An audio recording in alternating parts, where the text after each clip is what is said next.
Hey, welcome back. I'm Chris, and today we're going to take a look at my scar from my back surgery. Let's do this real quick. Now, I had 3 levels of spinal fusion. That means rods and screws and, well, spacers that have bone grafts in them to fuse my back together all inside my back. And they did this, they went through my back, through the back of my back. There's different ways to do different surgeries, but this is a surgery I had. And one of the concerns I had before surgery was, what is this scar gonna look like? I mean, as stupid as it sounds, that was one of my concerns, one of my fears. So let's take a look at, now, I warn you, I caution you, I'm gonna, due to the graphic nature of this content, viewer discretion is advised. It's not really like it's graphic, but it is a scar. I'm gonna show you what it was with the stitches in it, and I'm going to show you what it was before I had surgery, just so you can compare in case you yourself are having back surgery or thinking about back surgery, or you know someone who is. And if you do know someone who is, definitely pass this video, man, I can't speak, definitely pass this video along to them, plus all my other back surgery videos, because you know what, it really does help. It helped me out a lot when I was going through this. It was just nice to see other people going through this in a way that they were positive about it, and to hear the good and the bad and everything else. So if you have any questions, please definitely leave me a comment below. Now, I don't want to drag this out any further. Let's just take a look at my back. Alright, so that wasn't so bad. It actually looks, I mean, it's still red. It's only been about 6 months or so. I mean, that's going down to my tailbone.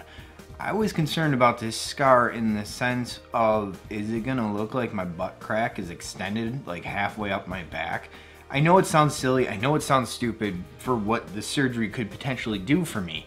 And by the way, I also have dropped foot, which means my foot's paralyzed. I can't like move my foot, and there's atrophy in certain muscles in my leg and stuff. I'm very weak on my left side, and hopefully I can get that movement back in my foot, but there's no guarantees. I might, you know, have permanently lost that movement in my foot. It could take a while.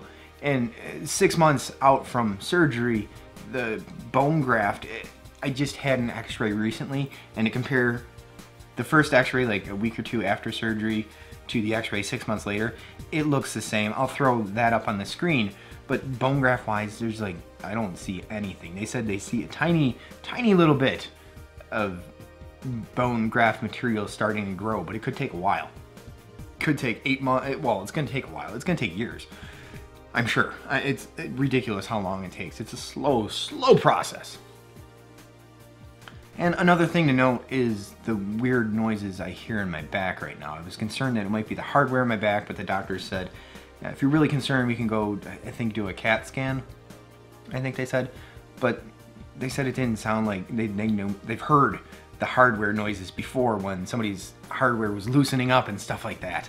And it didn't sound like that. The doctor and the physical therapist were saying that it's more my muscles, they're finally loosening up.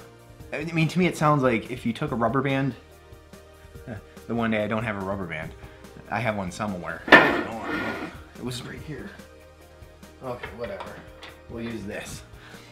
What it sounds like to me is if you took a rubber band and you like went like that, it feels like that too, because my body gets a jolt from the noise.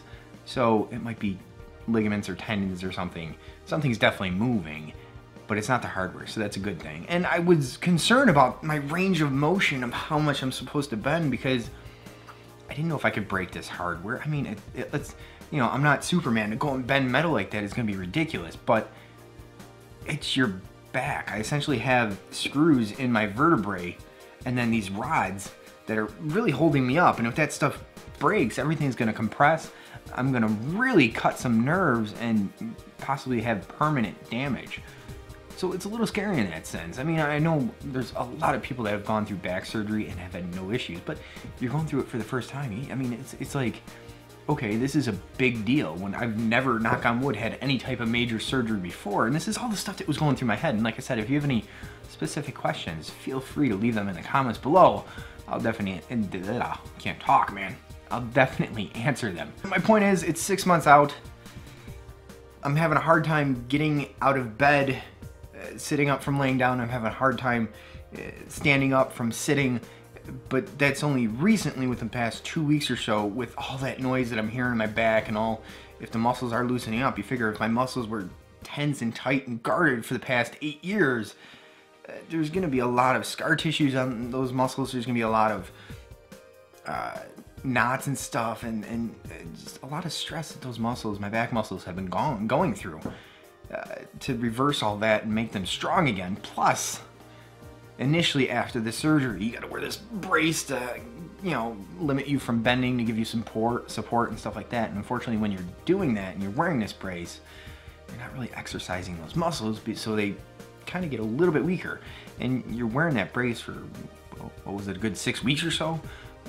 So, you know, there's a rehab to go through. There's definitely a lot of work ahead of me. It's not going to be it's a long journey, put it that way. It's a commitment.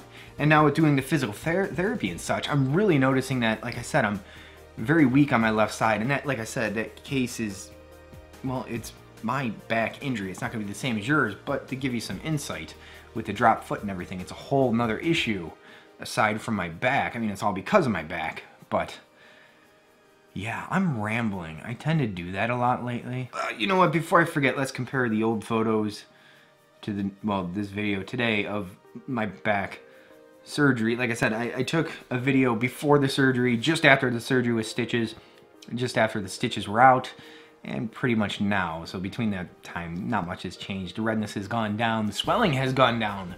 After surgery, I was completely swollen to where my back should have a little bit of a curve in it. And after surgery, the curve was going the other way. It looked like a dinosaur fin. It wasn't that cool. It was very concerning, but it was all normal and such like that. No further complications, knock on wood. And I hope if you're going through this that everything goes easy for you and there are no complications. And I wish the best for you. And if it's not that way, just, you gotta have faith that it's gonna get better. Something has to improve at some point. I feel your pain, put it that way. So, man, I think we're pretty much done for today, and I'll see you on the next one. And again, if you don't have a back injury yourself, if you're not looking at surgery, if you don't have a herniated disc, a slip disc, whatever you want to call it, and you know someone that does, pass this along to them, because I found videos like this very helpful when I was facing surgery. It was reassuring and comforting, to say the least. And you know, I make a video pretty much every single day before surgery and after surgery, so you can see before, after, and the progression, and you can be the judge of how you think I'm feeling. And like I said, leave me a comment below if you have any questions. Definitely help you out and try to answer stuff for you. Again, I'm rambling. I'll see you on the next one.